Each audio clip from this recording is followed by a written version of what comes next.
Good morning. Morning. Good morning. Oh, and in case I don't see you, good afternoon, good evening, and good night. This is my boomstick. Here's Johnny. Are you not entertained? Are you not entertained? Righteous! Righteous! Yeah! I love the smell of napalm in the morning. Good morning, Vietnam!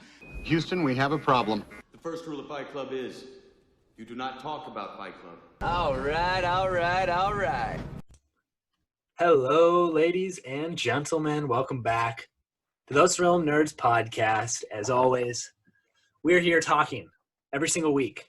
Don't you worry about it. But today I'm joined with Sam Deerberger. Sam, what's happening? Nothing much. How are you, Will? Doing well. Doing very well, actually.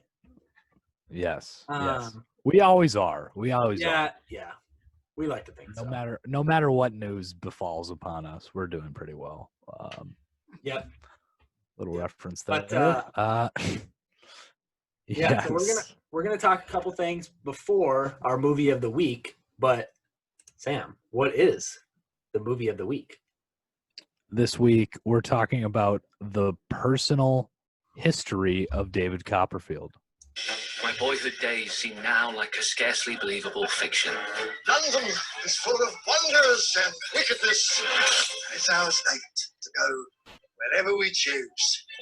Well, I'm not down there. Creditors make that road impossible. 2 tailors and a most unreasonable muffin man. Personal history of David Copperfield. Charles Dickens' 7th or 8th or one of his books. We'll talk about that later. But for now, we do just want to start off with the weekly bit of me trying to put 2 actors within 6 degrees of each other through other actors that they have co-starred alongside in. And if you don't know the bit, then I guess you just don't know the bit, but it'll be explained here in just about 30 seconds. Because Sam, do you have any actors for me this week? I got an interesting one for you. Okay. While we were watching this week's movie, David Copperfield, there's a certain actor by the name of Hugh Laurie who I was like, oh, I forgot that guy existed. Obviously of House fame in the TV show realm. So I would like you to connect Hugh Laurie with, let's do Bruce Willis. Hugh Laurie. You might have to look at his filmography. No, so I know who Hugh Laurie is. Obviously, he's in Personal History of David Copperfield, which does have an interesting link. You know, I could because this is a bit of an ensemble cast. Oh yeah. It's an ensemble cast, but not with a lot of prominent actors. Not with a lot of big name actors. You're right. Yes. That being said, I'm going to look at his filmography. I'm just going to choose one. I'm sorry. I'm halfway cheating here because... Oh, that's fair. I'm just going to pick one. I'm going to pick 101 Dalmatians. Okay. And I'll have to use that one. Glenn Close and Jeff Daniels as well. Wait, and you said... Bruce Willis. Oh, okay. Yeah. Okay, let's go. I'll say Jeff Daniels. Hugh Laurie in 101 Dalmatians with Jeff Daniels. Jeff Daniels in Dumb and Dumber with the dude that's in Dumb and Dumber, Jim Carrey. I'm think of his name for a second. I'll say Jim Carrey in Eternal Sunshine of the Spotless Mind with Kate Winslet. Okay. Kate Winslet in Titanic with Leo. Okay. All reliable. Leo and Django with Django Unchained, that is. with Sam L, and Pulp Fiction with Bruce Willis. Was that 6 or It's always Pulp Fiction. It's always Pulp Fiction. I think that was 6. Was that 6? Oh, it was close. I need to count now. Okay. So I gotta go back. You know what? I'll do it in reverse order. So we have Bruce Pulp Willis. Fiction. Bruce Willis with Bruce Willis. In Weird Pulp movie Fiction. that no one has ever heard of. Yeah. Some weird movie that no one has ever heard of. Yeah. That goes to Samuel L. Jackson. So that's 1. Yeah. To Leonardo DiCaprio. Django Unchained. Calvin Candy. And then Calvin Candy. And then Leo in Titanic with Kate Winslet. Okay, Kate Winslet is 3. Carrey was 4. Jim Carrey was 4. Yep. To Jeff Daniels. Jeff Daniels. To Jeff Daniels at 5. Oh, Lori. Okay. That was 6. And Jeff Daniels to Hugh Laurie. yeah. So In I did it again. I think the only way you're going to be able to get me is if you ban, or unless you use really obscure actors, which Hugh Laurie is kind of obscure. I mean, I know who he is, but I couldn't like rattle off his filmography, I guess. So the only way you'll be able to get me is next week. Next week, I'm going to do something with Benedict Wong. Actually, no, I'm not, because he was in Avengers: Infinity War. Never mind. The thing, so you'd have to ban movies, which then I really don't think I could, because there's a few movies that just like link everyone, you know? Like Pulp Fiction, honestly, is a big one. Pulp Fiction is huge. The Marvel Cinematic Universe is the Grand Central Station of this game. Yeah, because I mean, every Lots of actor people wants coming and going. Yeah. But actually, let's transition a little bit into the Marvel Cinematic Universe, and let's talk about the late Chadwick Boseman. This one hurts. This one's tough. This one's very tough. It's one of those things. It was a similar emotion. Okay, let's back up. On Friday night, that would have been the 28th. The 28th of August, 2020, we received what? Yeah, the 28th. So the Friday, August 28th. Yeah, okay. So 2020, we received the tragic news that Chadwick Boseman had passed away after a 4-year battle with colon cancer. Now, he was diagnosed with stage 3 colon cancer in 2016, which subsequently developed into stage 4. And apparently he passed away at home with his family nearby. And he kept his diagnosis a secret from the public eye for 4 years. Working, most notably which was something we reviewed several months ago now. Yeah, I think that The Five Bloods was maybe 6 weeks ago, 2 months ago. I don't know. Yeah, it'll actually hold a special place between us because it was the first movie, the first new release we reviewed on this podcast. Yes. So yeah, shocking news. And how are you processing this, Will? So yes, I was actually at a sporting event when it happened. The sporting event ended. I checked my phone because my phone was kind of blowing up just because I'm subscribed to a lot of news outlets that would cover this kind of stuff. And right, I was like, I saw it and I was kind of taken aback. I mean, obviously it wasn't made to the public eye.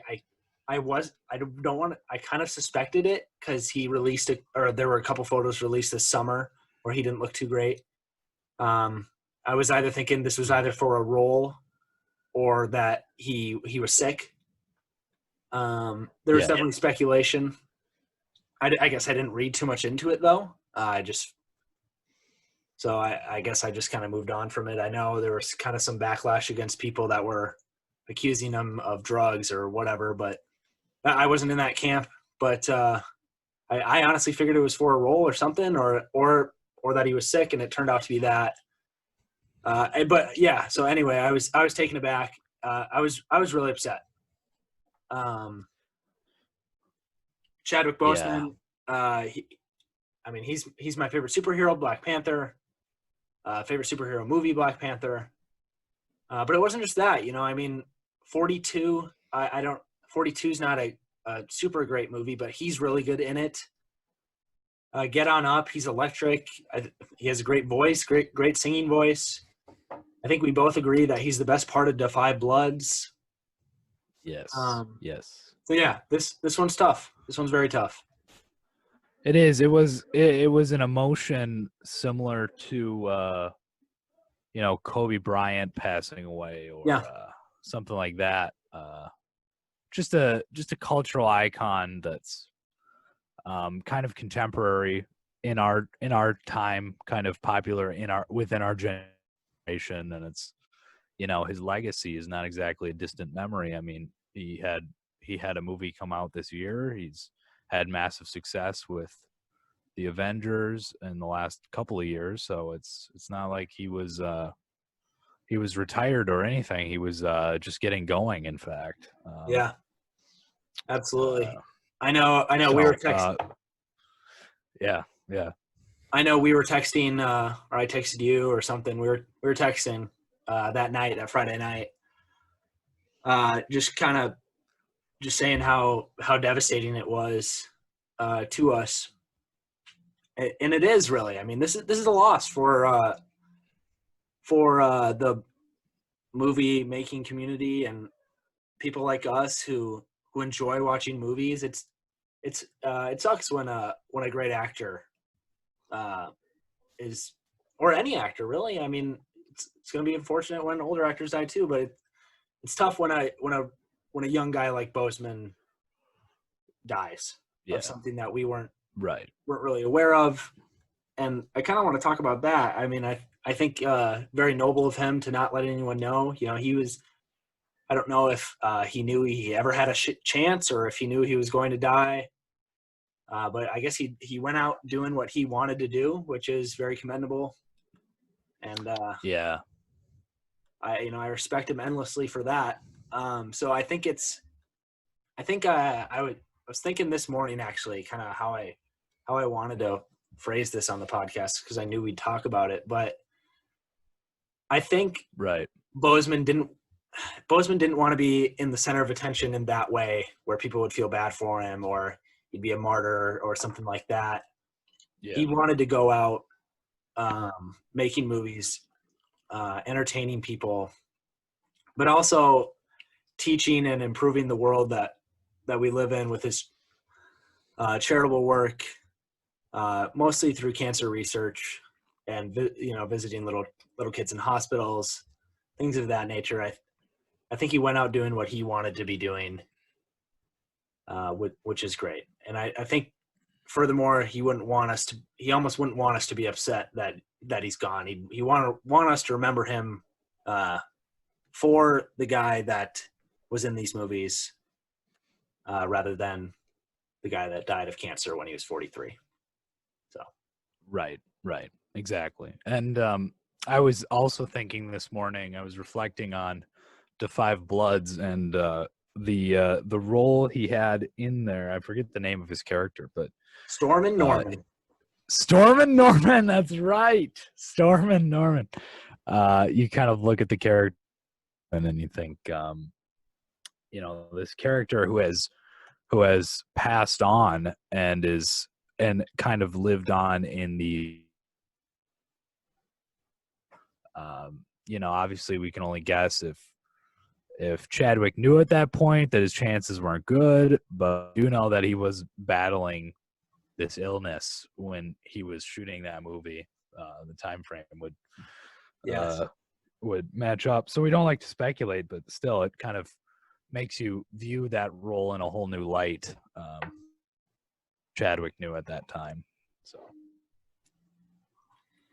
Yeah, absolutely. And I think it was he had filmed maybe 5-6 movies during the 4 years that he had colon cancer. So it just proves that, you know, he wanted to do what he loved doing. So huge loss. yeah, I'm very saddened by it.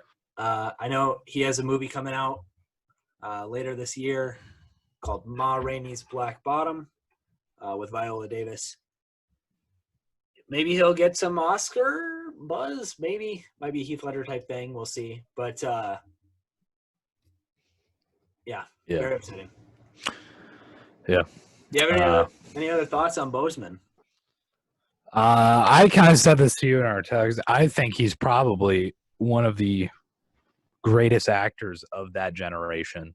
Yeah, absolutely. You know, the Leonardo DiCaprios and the Joaquin Phoenixes, and I would put Chadwick Boseman right up there. He's up there in that for age bracket. So yeah, and like you were saying earlier, I feel like he was just getting started. You know, I mean, he had his first break with 42, where he played Jackie Robinson. I believe that was in 2013. Yeah. But then obviously hit his huge break where everyone knew who he was after Black Panther, and then was just getting into, I feel like, his niche. You know, he's gonna do kind of a little bit of action and then a little bit of the dramas, like the one coming out this year, and Defy Bloods, and I think he was just hitting his stride. So that's super unfortunate, but we'll remember him as a great actor. So yes. So may he rest in peace, Chadwick Boseman. Gone, but always remembered. Moving on to, I suppose, some topics. As in, by happier, I mean, of course, Tenet. Tenet had a very solid opening weekend in the international markets. It grossed $71 million. And we should say we will be doing a review of Tenet next week. Yes. I will be seeing it on Thursday. Sam, do you know when you're seeing it? I'm hoping for tomorrow night because you're seeing it real early. Because where I'm located, a lot of the theaters get early releases. There's an AMC near me. Good. So I'm hoping if my schedule is clear, I'm hoping to do it tomorrow night. Yes, the episode we're gonna do. At this point, we know next to nothing about the movie, but the episode we're planning to do, everyone, is going to be, I don't know, like 5 hours long. Was that what we agreed on? Yeah. Yep. Like talk for like 5 hours. Yeah. Well, that's after I edit it down. I mean, we're talking for 15, but I'm going to edit it down just for the listeners. So, yeah, we'll do a shot by shot analysis. Yeah. Yep. I'm going to podcast live. I'm going to go see the movie, podcast, walk out of the theater, walk right into the next one and redo it. That's where we get the 5 hours from, 2.5 each. That's right. Yeah. Live commentary. That's what we're doing. So yeah, we are very excited. Yes. And I think I mentioned this before, but it's only the wait has only excited us more. The fact that we've been deprived of Tenet now for a month plus, like we're getting pretty antsy. So this is very exciting. Just want to get my hands on some Tenet. Yes, absolutely. And I do want to get. So we saw a movie. Did you see the trailer for Tenet? I did. Any? I mean, we've seen this trailer, but any final reactions or anything you noticed that you want to just mention? I saw. Okay, so the trailer was good, but the one that interested me, and this might reveal too much, but the one that interested me was like a cast and crew kind of featurette on Tenet. Oh, The way it was released like officially on Warner Brothers. The reason why this confuses me somewhat is it's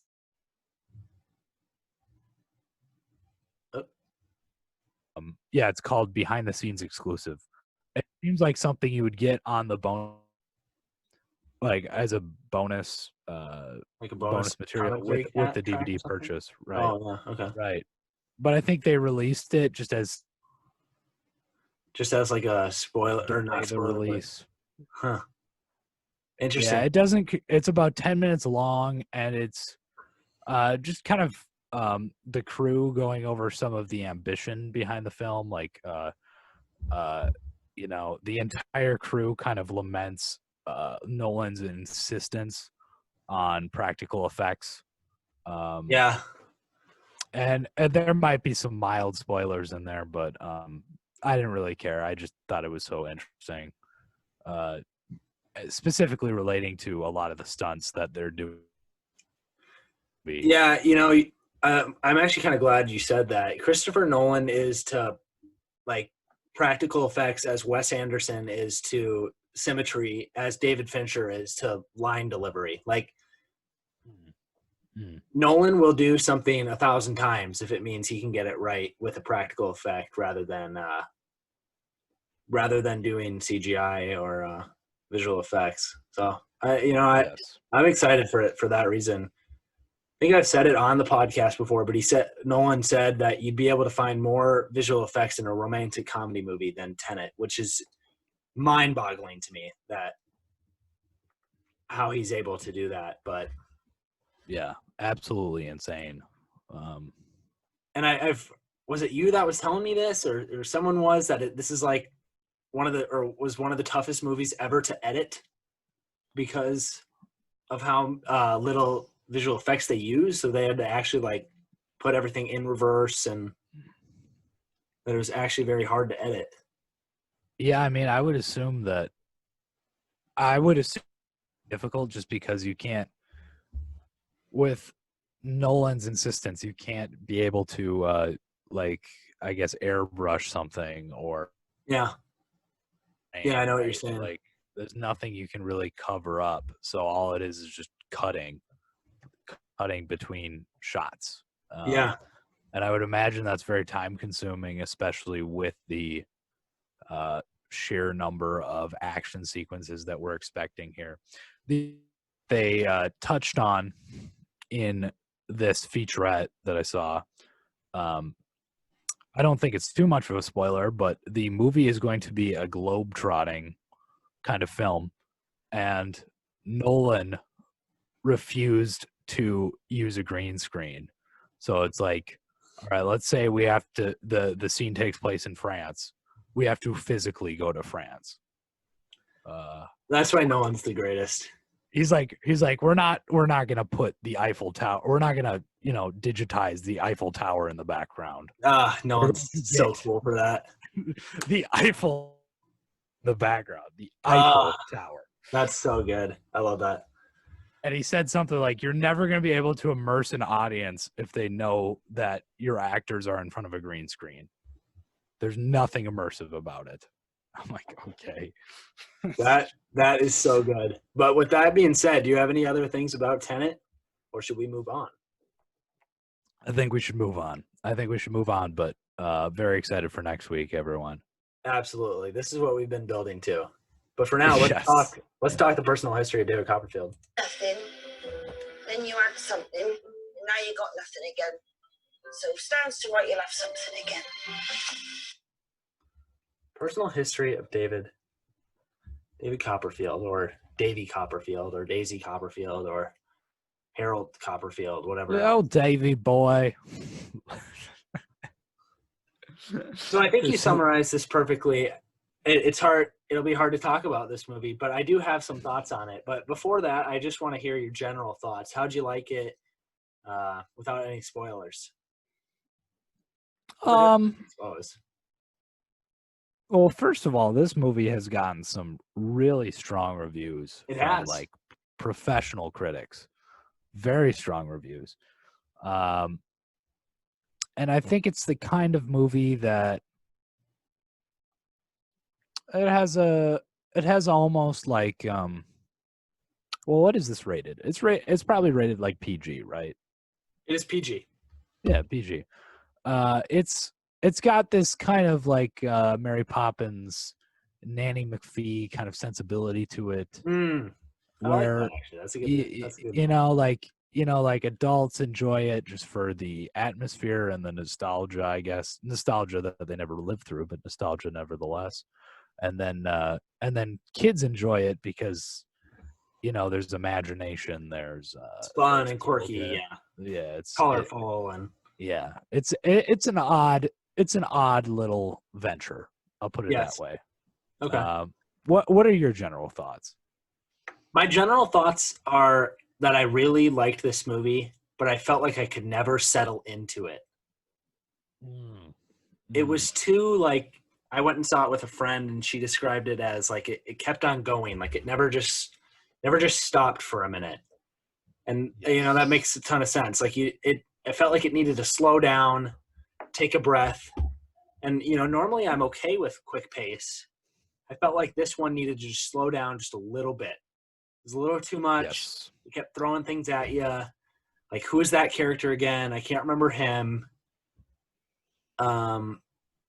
So yeah, that's what I'll say. I enjoyed this movie quite a bit, quite a good deal, but I just couldn't ever really sink into it. I couldn't be immersed for some reason until there was a moment near the endish where I was like, okay, I'm finally on board. Yeah, but it was just maybe a little too late. Yeah, does that make sense? That makes absolute sense. And in fact, so I mean, I've read some Charles Dickens. I don't know if you've ever heard of him. He's an obscure author, but I've read some Charles Dickens. I've not read David Copperfield. The actual name of the novel, the full title of the novel by Dickens, is called The Personal History, Adventures, Experience, and Observation of David Copperfield the Younger of Blunderstone Rookery. Good thing I didn't go with that, because I don't think I would have seen it. I mean, I think, that's a good title. That sums everything up perfectly. But for context, David Copperfield was published and of 1850, but it first ran as a serial in newspapers basically the spring of 1849, so for the year before, and that's important to mention because it is a long book. It was serialized originally because it is long. The number of pages in the first book edition is 624. That's very interesting to me, actually. I think, the book was serialized, as you just said. When you talk about the fast-paced nature of the movie, and the movie is pretty squarely 2 hours long. Yeah. That's their attempt to put 624 pages into 2 hours, which is very hard to do. So I don't know who you can blame there except Dickens. But yeah. So would this almost have served better maybe as a short mini series or something like that rather than a movie? I think it could have. I feel like looking into some of movies, but yeah, you could. I mean, but there have been other film adaptations of this. There's been a lot. Obviously, it's kind of a classic work of literature. But there's also been like a 2-part BBC series. It's been done before. Yeah. Which then kind of begs the question, how necessary was this adaptation really? Sure. I think I think anyone who's interested in the story would have sought out another one of the movies. I don't know if a retelling really does much. Maybe if you did a modern retelling, although I'm not usually into those type things. But nonetheless, I think the movie did an effective job at telling the story. I don't think there's anything necessarily wrong with how it told the story or the casting decisions. I thought Dev Patel was quite good. I thought everyone else was equally good. I thought actually Hugh Laurie was probably the best part of it. I thought he was very funny. Yeah, I loved him. He was awesome. But yeah, sure. I guess that is probably a good question. Was this completely necessary? Maybe, maybe not, but we got it anyway, so I guess we're here to talk about it. That's what we get paid the big bucks for, right? I suppose. I mean, yeah, I mean the film itself is like you said, just very quickly paced. Yeah. It's pretty relentless. David Copperfield is only a child for about 10 minutes and then suddenly he's an adult. Yep. And I haven't read the novel, so I'm not sure if that's actually how the novel goes, but I would imagine that they cut out significant portions of the storyline. But overall, it's a fine movie. It's a decent movie. It's refreshing to review a decent movie on this podcast again. Yeah, I was actually gonna say that. This is kind of like refreshing after talking about like the Project Power and the Old Guard and just a bunch of action movies. It's refreshing to see a movie that was fun. Really, I mean, this is a fun movie. It's bright and colorful. It's made to entertain you. It's made to make you laugh. But make you cry at some points too. Yeah, I suppose. The initial stepfather scene was genuinely terrifying. Agreed. I would, like that whole. There's something about it, man. That I don't know if it's true or not, but the entire generation of abusive parenting is just absolutely terrifying to me. I do want to ask you, since I briefly touched on the comedy aspect, how did the comedy work for you? It was kind of dry. Yes, very British, very British. It's British comedy. So how did it work for you? I enjoyed a lot of it. I thought that the comedy really worked for kids and adults. Sure. I kind of let out like kind of a snorted laughter like a couple times. Yeah. I'll admit it, Hugh Laurie, like we said, is just wonderful in this. He's absolutely he's very pleasing to watch. He's a very good actor. He plays this eccentric older gentleman who thinks that he's King Charles I. Yeah, and it's just there's something about seeing three full-grown adults, fly a kite, and I can understand why that would appeal to children's and adults' sensibilities. I suppose you know what I mean. Yeah. Yeah, all around, just really interesting. So yeah. I told Will before this podcast that we wouldn't have a lot to say about David Copperfield just because there's not there's not a whole lot to delve into really thematically. Yeah. Is there anything you could pick up there? Yeah, I mean, it's like the rags to riches, back to rags, back to riches, back to but right. So I guess it's kind of about social classes, I suppose, and how a society perceives different people because he's part of the rich elite, then he's poor, and it's about how people treat him differently. Yep. And I think that would have been fine.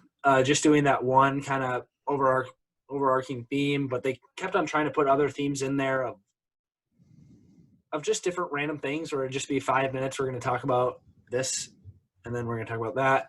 So more that pacing issue again, where it was just it needed to always be moving, and it needed to be telling you something different.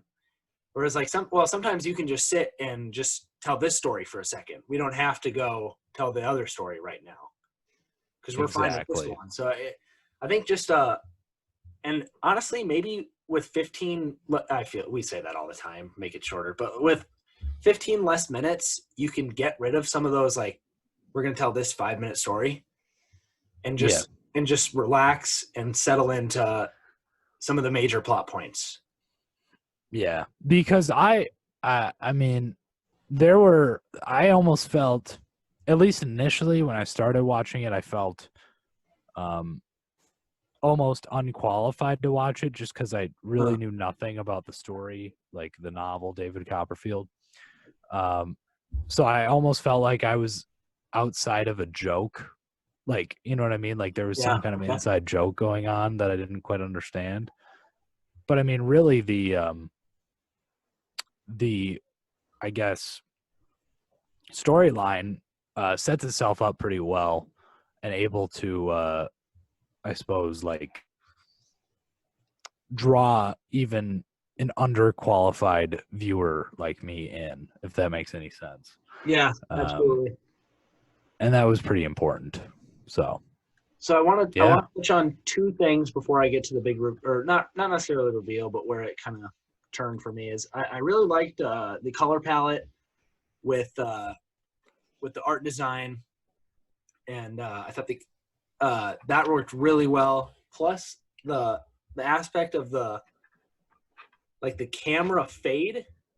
Does that make sense? I haven't seen this done very much, but like the camera fade almost told me that it was an unreliable narrator the whole time, or like an unreliable look back into the past, which then turned out to be that way almost. Like he's writing the own story, which is where I want to get to. So how did, not necessarily the reveal, because it was obvious the whole time that he was writing it, but like how did the point where he actually like was writing it down, how did that come together for you?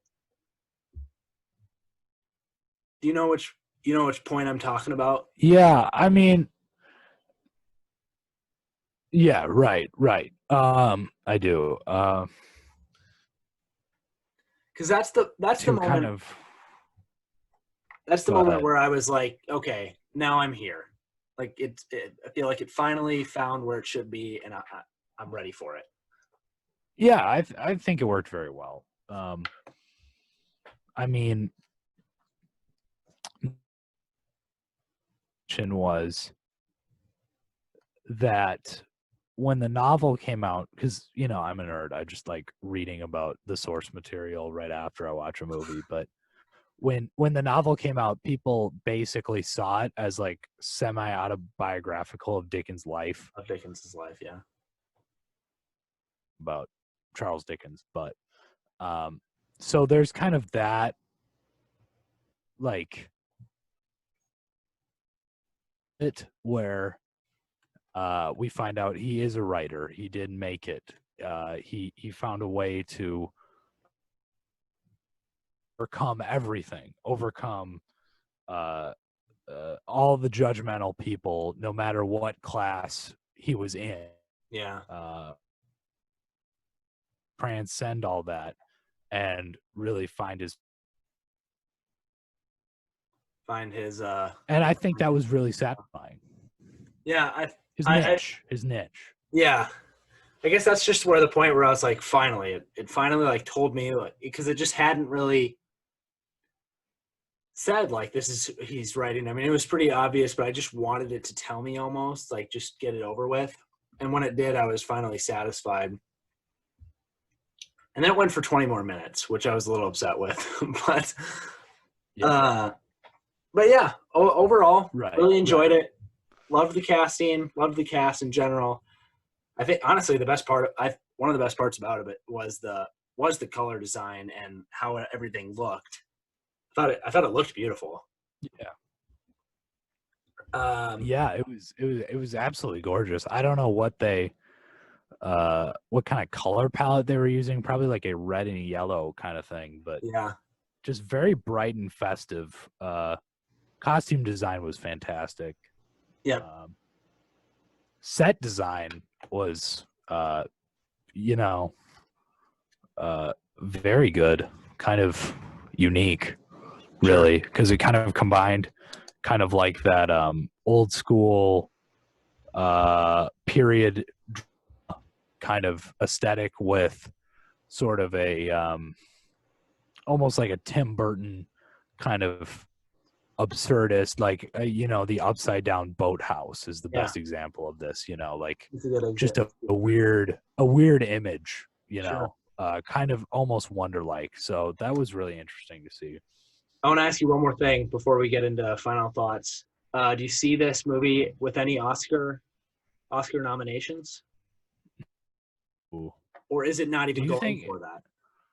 Well, I mean, Letterboxd has it as a 2019 release, technically. I don't know if that counts or what.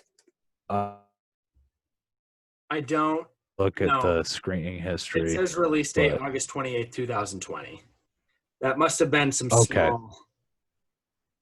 But I don't know. Maybe I'm wrong.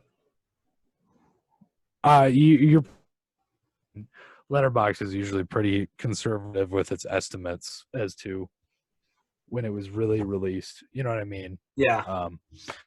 So that's something to mention. But Oscar buzz, maybe best costume design. Just some technical awards. Cinematography, perhaps. Okay. Costume design, production design. Yeah. Something of that sort. I can't see this winning any Best Actor awards, not because necessarily it doesn't deserve it, but I guess because it's a little too savvy, a little too formulaic for the Academy. I don't think it's – I'll agree with you. I think if it's going to get anything, it's going to get the costume and production designs. But I don't think it's really going for that. So I think it does its job. Any other final thoughts before we move on to recommendations for the week? No, I don't think so. I'm all dry from this movie. We gotta hit ratings first. We gotta hit ratings, then recommendations. My fault. We gotta hit ratings. Yes. You want to go first, or should I? Yeah, I think we agree on this rating. Actually, we do. So I'll spoil it for us. Yeah, I'll give the personal history of David Copperfield 3 stars out of 5. Just a whimsical, fun little movie. It isn't much, but it doesn't pretend to be more than it is. Yeah. So, and I think we agree 3 stars is a good movie and a recommend. Yes. Okay. Cool. Well, awesome. So, you're not gonna get a 5 out of this, but it's gonna be a decent time, and it was a good first trip back to the theater, I'll say. Oh yeah, definitely. Oh, actually, I want to ask you that. How was did you go to the theater to see this? I did. Because I know it is on demand as well. Yes, I did go see it in a theater, and it was. How was your viewing experience? It was lovely. It was like I never had left. Perfect. Good. Glad to hear it, actually. You know what I mean? Like, you kind of get back in there, and you're like, oh, it's the same. I mean, you're wearing a mask, but this is nice. I was smiling ear to ear. I was like, let's go. I'm back. I'm back home. I was very excited. But let's move on to some recommendations. And I can go first if you don't have anything prepared. But yeah, go ahead. I'll go first. Tenet is coming back, obviously. So I want to recommend a Nolan movie just to prepare everyone for the absolute trip that will happen. We talked about Inception. And I'm going to recommend Memento. Or have I already recommended this? Have you recommended? I don't remember. I don't either. I think you might have. You talk about Memento a lot. I do talk about Memento a lot. So I'll say Memento. I'll also say something else. I'm going to recommend a PTA movie too. I've been thinking about it a lot. I do want to rewatch it. I'm going to recommend as well. So as well as the Memento, I'm going to recommend The Master. I know we both enjoy The Master. Though the best way I can describe The Master is acting school, essentially, with Joaquin Phoenix at the lead and Philip Seymour Hoffman and Amy Adams playing key roles as well. But The Master is truly magnificent and shows how great of a director Mr. Paul Thomas Anderson can be. And I'm excited for his new movie coming out in a couple of years. So there you go. The Master and Memento. Excellent. On a similar, well, not similar, but this is completely unrelated. Never mind. I lied. It's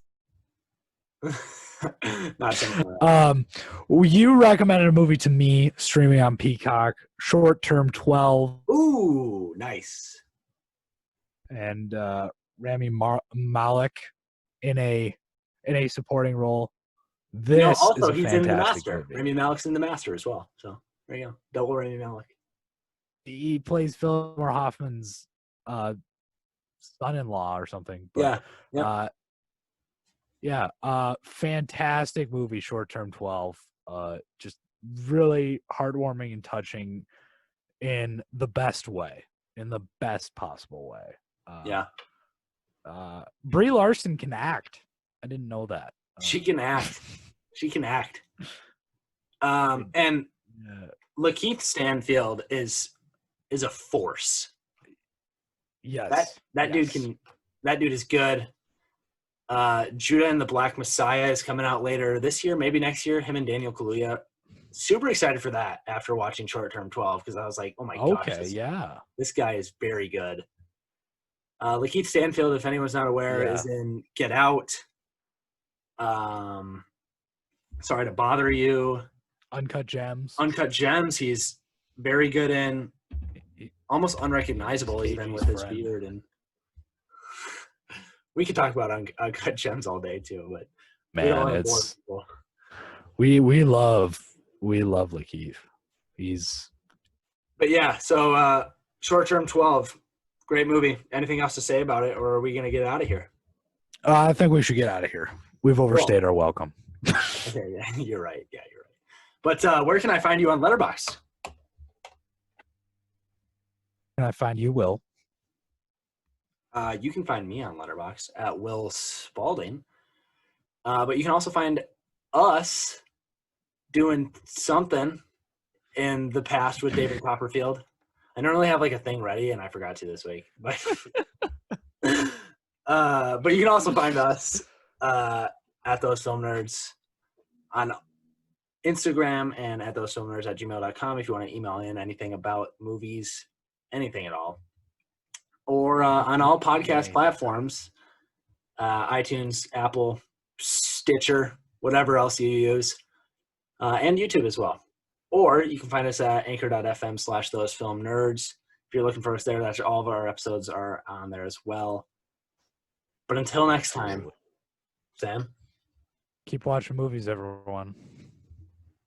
Thank you, everyone, for listening. We'll see you next week. Go Tenet. For Tenet. We'll see you next time.